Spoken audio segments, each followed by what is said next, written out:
Au nom du groupe ID, Monsieur Bardella. Présidente, si nous souhaitons bien entendu que la situation à Hong Kong s'apaise au plus vite, nous pouvons déplorer la propension du Parlement européen à se considérer comme l'Organisation des Nations Unies en voulant imposer ses vues à la terre entière. Le mouvement qui s'est levé à Hong Kong a débuté par une revendication de souveraineté nationale face à Pékin. Il s'est ensuite élargi en exigeant davantage de démocratie et de liberté.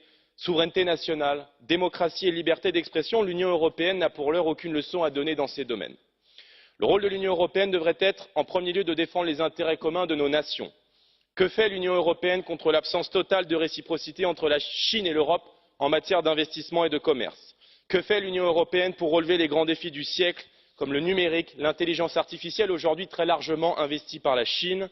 Que fait l'Union européenne contre la menace que représente pour notre souveraineté alimentaire l'accaparement des terres agricoles françaises par des sociétés chinoises? Que fait l'Union européenne pour protéger nos vignobles, nos industries, nos infrastructures, comme les aéroports, sur lesquels lorgnent des fonds chinois, bien souvent liés au pouvoir de Pékin?